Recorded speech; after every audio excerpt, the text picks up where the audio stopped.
President accepts Bribery Commission Director General's letter of resignation. Former Minister Tissa Athanayake remanded on charges of forging documents. Body of former Army intelligence officer who committed suicide after claiming responsibility for the assassination of Lasantha Wickremesinghe exhumed. Anti-Corruption Committee Secretariat receives complaints to investigate alleged irregularities said to have taken place during the construction of the Norochole coal power plant. A very good evening. We are coming to you live and direct from the Newsfirst studios here in Colombo. This is Primetime News. I'm Joel Outscoon. And I'm Dasmia Thada. Let's start off with a look at tonight's top story.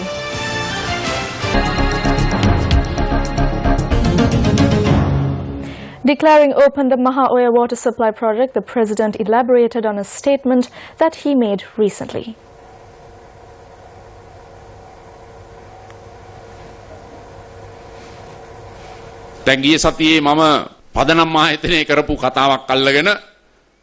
Criticism has been levelled against me for a statement that I made recently at the Foundation Institute. I wish to ask you, did you have the ability to criticize the President, let alone have privilege of speaking to a President in that manner prior to the 8th of January 2015? Were you able to use such language and words at that time? If you did so, you would have been rewarded with the ride in a white van in just 24 hours. That is the truth. There was a time where you could not speak properly over the phone due to the fears of wiretapping. We brought back a society where the right to not live was taken away. Persons who are levelling criticism and allegations have not clearly understood matters. Some are very biased. As the President, I will never be biased. I will take an unbiased and neutral stand and work on that policy. Therefore, all institutions in the country must operate in an unbiased and independent manner.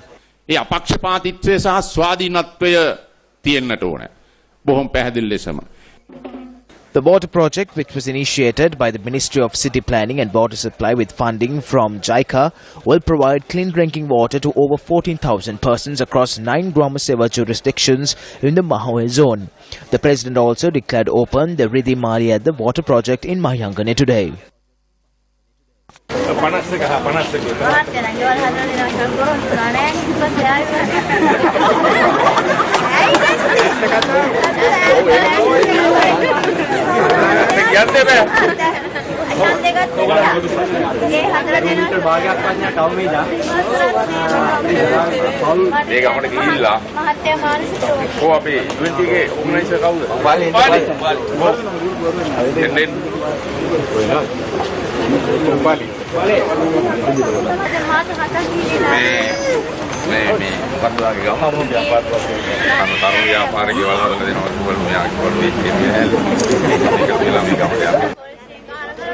Now, during the cabinet media briefing held today, the statement made by the President recently was explained extensively. Yesterday, the President made an important statement before the Cabinet. He spoke on the matter where the former Secretary of Defence and 3 Navy commanders were taken to court. Then he spoke on the 3 Navy commanders. These are persons who took steps to secure victory in the war. He said that if such persons are treated in this manner, he will have an issue from within the military. He also noted that if any member of the security forces are being subject to such matters, the Minister of Defence needs to be kept informed and the President must be kept informed. A statement was recorded from Minister Fauzi. There had been 15 trainees observing the manner in which the statement was being obtained. He is a minister in the country. Who said that the national government will be formed with the Sri Lanka Freedom Party? Was it the President? No, it was the Prime Minister. In the election manifesto, the Prime Minister said that even if the UNP obtains a 2/3 majority, a national government will be established. If ministers who support the President in this government are treated in this manner, will anyone else join the government? Views were also expressed at the Cabinet media briefing regarding a separate incident the President had spoken of during yesterday's Cabinet meeting. How long has it been since the Dubai accounts were reported?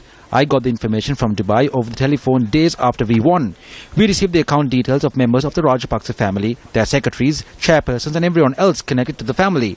The President said that the Director General visited him and requested a letter to be addressed to the Emir in the United Arab Emirates. He had personally met the President to obtain his signature to officially obtain the account information of the Rajapaksa family and their associates.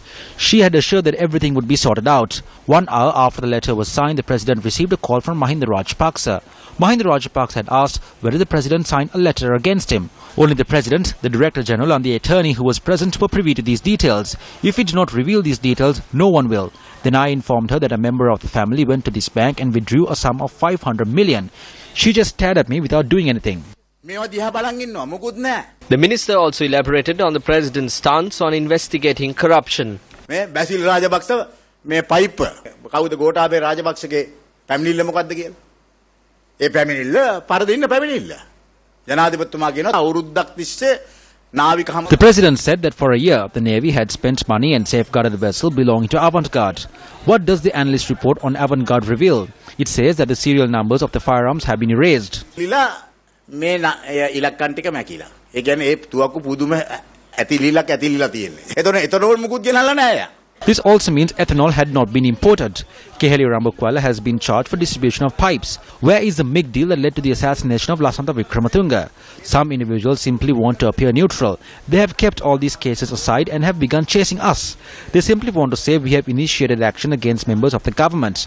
The president clearly noted that there is no division between the president and the prime minister, and there is no division between the United National Party and the Sri Lanka Freedom Party. He informed Minister Mangala Samaravira that he will have a discussion when the prime minister returns. The ambassador was also asked to be informed. The President has accepted the resignation of the Director General of the Bribery Commission, Dilrukshi Dias Wickremesinghe. President's Counsel Dilrukshi Dias Wickremesinghe tendered her letter of resignation to the President on Monday. She was appointed to the post of Director General of the Bribery Commission on the 12th of February 2015. She previously served as an additional Solicitor General to the Attorney General's Department. Meanwhile, former Minister Tissa Attanayake, who was charged with forging documents, was remanded until the 5th of December. Meanwhile, former Minister Basil Rajapakse appeared before the Colombo High Court today over the case pertaining to the Divi Neguma funds. The case against former Minister Basil Rajapakse and 3 others pertaining to 5 indictments, including the misappropriation of Divi Neguma funds amounting to 33 million rupees, was taken up before Colombo High Court Judge N.V. Karunatilaka today. While the indictments were read out in open court, the respondents pleaded not guilty, after which the case was postponed to the 15th of March next year.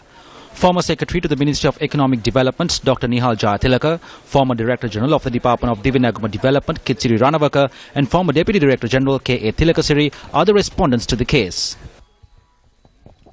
The budget will be presented soon. There are companies which have earned profits of up to 5.2 billion rupees within a matter of 11 months through unfair means.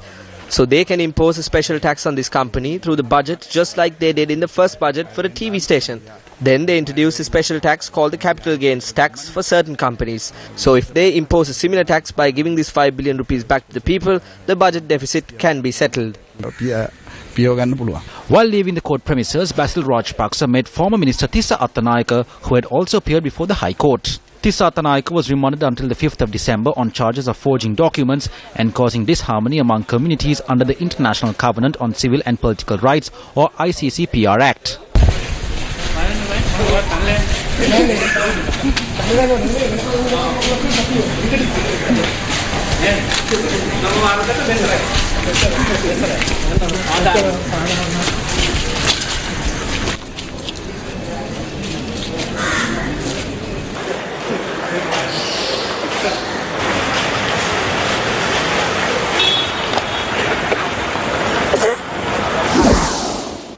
Court ordered the Sri Lanka Medical Council today to conclude investigations on former Judicial Medical Officer Professor Ananda Samarasekara before the 30th of October and submit a report to court. The order was issued when the case pertaining to the murder of rugby player Wasim Tajuddin was taken up before Colombo Additional Magistrate Nishant Piris today. Court also ordered for measures to be taken to obtain blood samples from Wasim Tajuddin's mother in order to confirm the remains which are in possession of the Office of the Judicial Medical Officer. Meanwhile, senior DIG Anurasena Naika and former Crimes OIC of the Narayanpeta Police, Inspector Sumit Pereira, who are under remand custody over alleged concealing of evidence pertaining to the murder of Wasim Tajuddin, were further remanded until the 2nd of next month. Court also ordered Anurasena Naika, who was receiving treatment at the Colombo National Hospital, to be transferred to the prison's hospital. Shifting your attention onto a story spoken much during the past few days. The Ministry of Power and Renewable Energy has decided to suspend the island-wide power cuts which were announced earlier. The ministry noted that the functions of the second generator at the Noracholi coal power plant had been restored. Thereby, as the power plant will be able to generate 300 megawatts of power to the national power grid, the power cuts which were in effect have been called off. Meanwhile, Attorney-at-Law Namal Rajapaksa lodged a complaint with the Anti-Corruption Committee Secretariat today on alleged irregularities which are said to have taken place during the construction of the Noracholi coal power plant. Even though Attorney-at-Law Namal Rajapaksa had initially attempted to lodge his complaint with the Police Financial Crimes Investigation Division, his complaint had not been recorded. After President Mahinda Rajapaksa came to power in 2005, a retired secretary named MMC Ferdinando was appointed and this project was handed over to him. Corruption took place because this process was done without a proper tender procedure. These constant breakdowns are caused due to an unsuitable and a dilapidated power plant. This official, MMC Ferdinando, had earned a massive amount of wealth through this project. It has come to our attention that he owns 4 houses in Australia. He has misused a sum close to 30 million rupees. We request that an investigation into this be conducted without any interference nor influence and that the law be implemented. Tonight we take a look at part 3 in a series of segments that outline the events of the controversial central bank bond transaction that took place last year. After details of the controversial bond scam that took place in the first quarter of 2015 came to light, a broad political and social debate arose. Then opposition leader Minister Namal de Silva, issuing a communiqué, strongly urged the government to hold an independent and transparent investigation regarding the matter. The communiqué said that the interest rate for the bond issue, which was for a period of 30 years, had been increased from 9.5% to 12.5% and that the public will have to pay an additional sum of 9 billion for the 10 billion rupees that will be obtained through the bonds. These were the views expressed by the Prime Minister on the 17th of March last year with regard to the bond controversy. Arjuna Mahendran has informed me that he is on leave since last Monday and has notified me that he will not engage in official duties until the investigations are concluded. I do not have the power to suspend him. As he said, he will not be reporting to work. I too told him not to report to work. A protest was held on the very next day, demanding to expedite the investigations into the bond saga.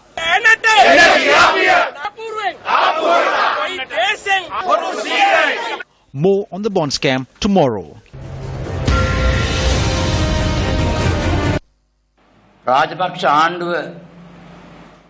If the Rajapaksa regime committed theft during their 10 years in power, this government has committed even more theft within a span of 10 months. The people are aware of this. The central bank bond issuance also has made that clear to the people. Arjuna Mahendran is someone who is affiliated to the Prime Minister. So if someone who is affiliated to him is involved with this bond scam, and if he is innocent, if he loves the country and is a good person, then the Prime Minister should have the ability to summon Arjuna Mahendran to the Bribery Commission.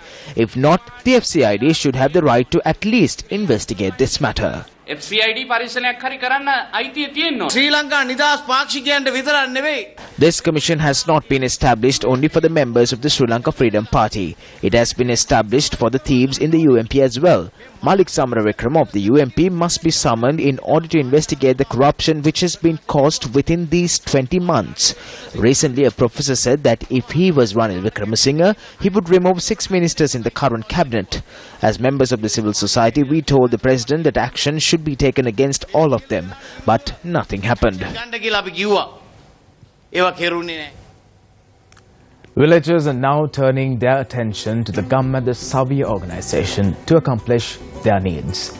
Today, yet another project under the Gamma the 100-day initiative was declared open.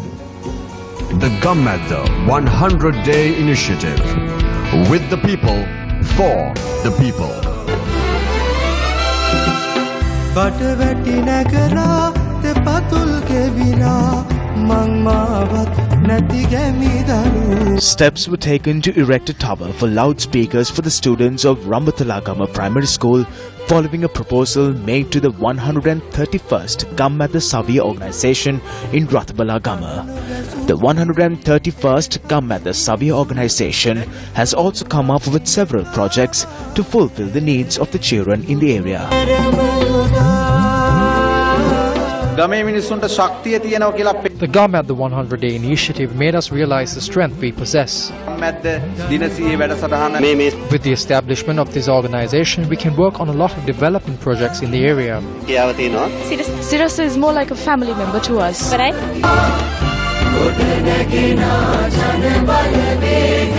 While the Gammatha Savia organisation is resolving issues at the village level, the Newsfirst team took measures to renovate the Anicut of Indira Gaswava. The runner-up of Miss Intercontinental 2016, Tracy Silva, also participated in this initiative. I'm grateful for Citizen News First for inviting me to be a part of this initiative. I hope to be a part of such great initiatives in the future. I wish the News First team all the very best in this endeavour.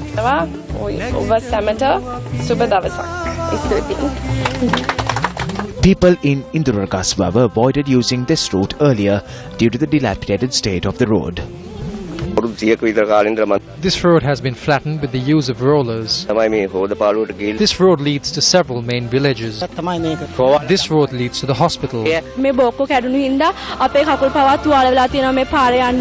At a time when money and labour is being wasted, the Newsfirst Gammatha 100 Days initiative was able to accomplish such tasks due to the generosity of individuals such as Ajit Wijetunga, who sponsored this project.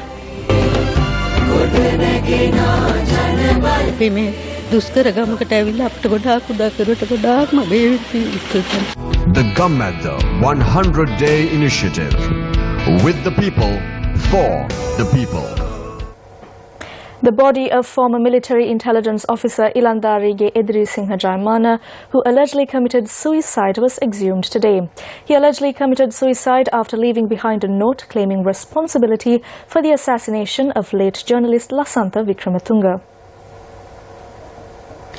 Former military intelligence officer Ilandarige Edrisinghe Jaimana was laid to rest on the 16th at the Puakdenia Public Cemetery in Kegol. His body was found hanging in his residence in Karudupana, Kegol, and the judicial examiner ruled that the death was a suicide. However, the body was exhumed to investigate into other possible evidence, including fingerprints. The body was moved to the Kegol hospital for further investigations. Prime Minister Ranil Wickremesinghe, who is on a visit to Brussels, held talks with several factions representing the European Parliament. Following the talks, he made a statement on the GSP Plus concessions.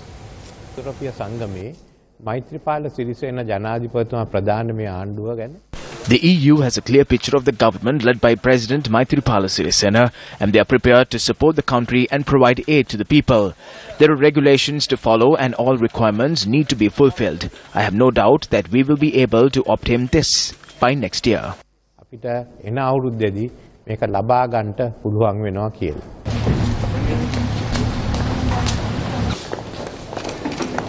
The Prime Minister and the delegation held talks with the representatives of the European People's Party. Its chair on foreign affairs, Jacek Saryusz-Wolski, led the EPP delegation into the talks. Christopher Fellner, the member of the European Parliament Committee on International Trade, led a delegation into talks with the Sri Lankan contingent.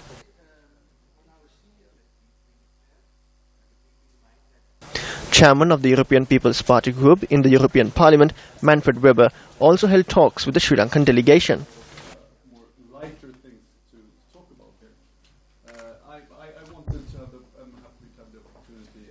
The Prime Minister also held discussions with the members of the EU-Sri Lanka Parliamentary Friendship Group and attended a lunch hosted by its head, member of the European Parliament, Geoffrey Van Orden.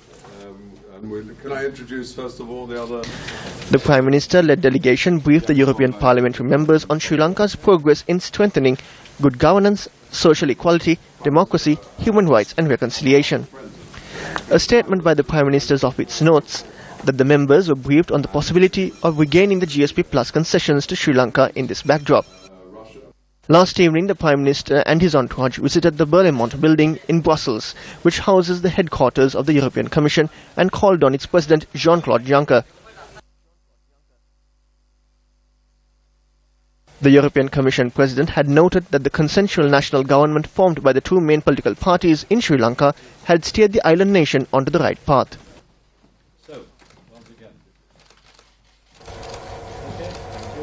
A protest was staged by the Journalist Forum on Media Freedom at the Jaffna main bus stand today, citing 3 demands. The protest was staged today at the location where a journalist named Namal was murdered. The demonstration was staged after the group of protesters paid tribute to the late journalists. The protest commenced at the main bus stand in Jaffna, proceeded through the Hospital Road and returned to the main bus stand once again. The demands included an international inquiry before the international media over the killings and disappearances of journalists, adequate media freedom and the enactment of the Right to Information Bill.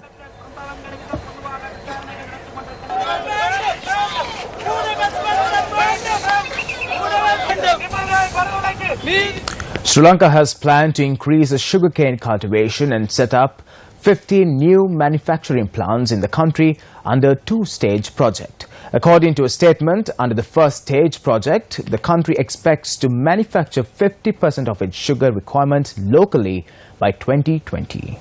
The statement by the Ministry of Finance quotes Finance Minister Ravi Karunanayake saying that the Cabinet has already approved the new sugar manufacture development project. There are 4 sugar factories engaged in the industry, and they annually manufacture 56,000 metric tons of sugar, while compared to the country's annual sugar consumption, 700,000 metric tons, the local production is only 8%.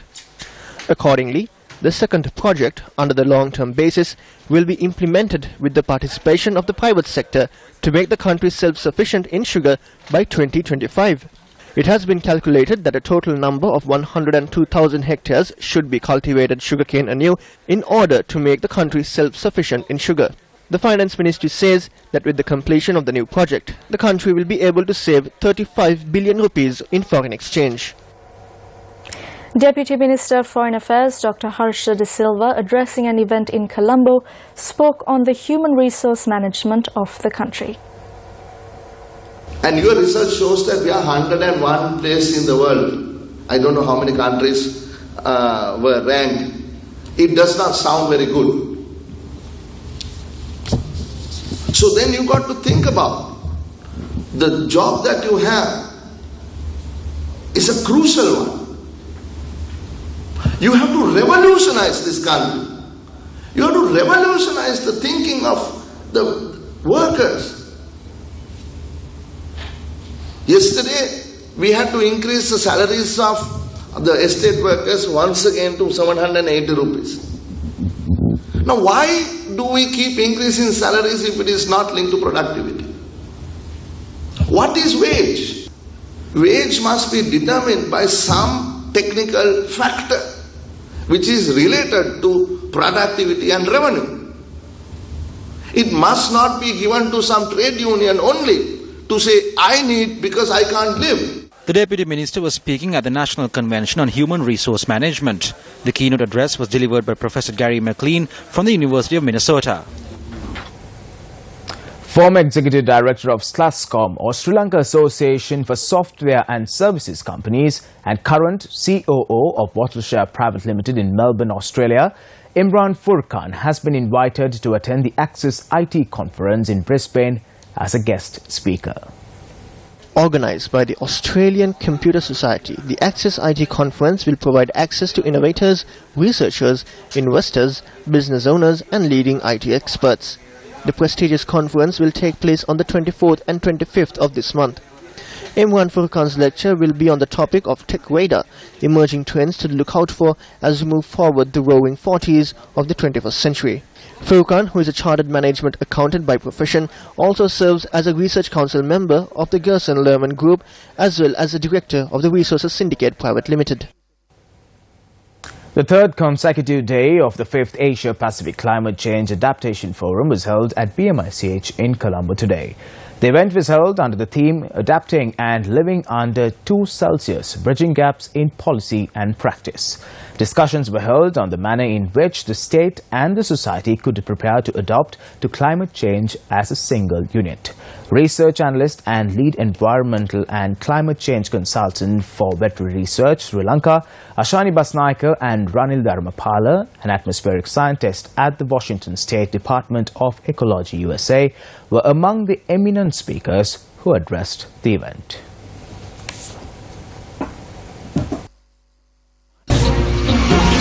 After the eastern province was liberated from the LTTE in 2008, a civil administration was established in Panama. However, within 4 years, the residents of 6 villages in the Panama area grew weary of this administration.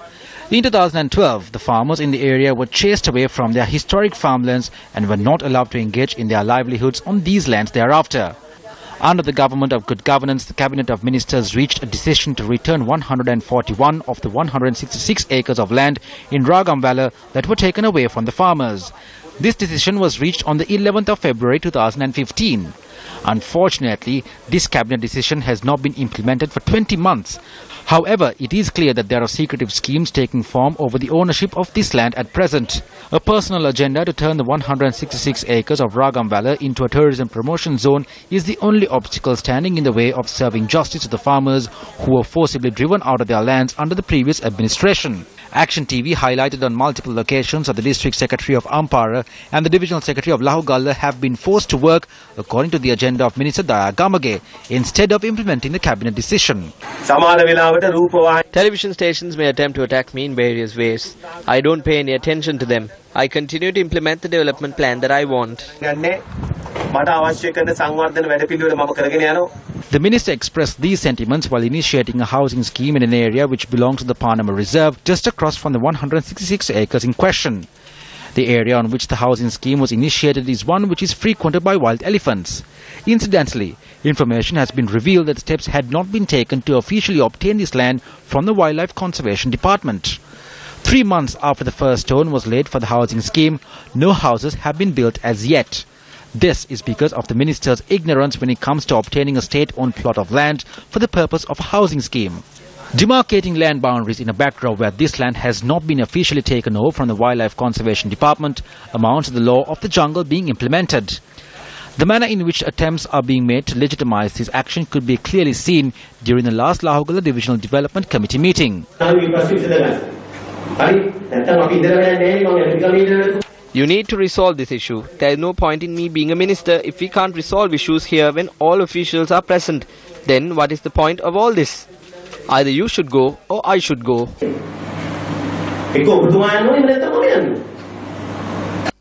Providing homes to those who have no roof over their heads is a noble deed, no matter who does it.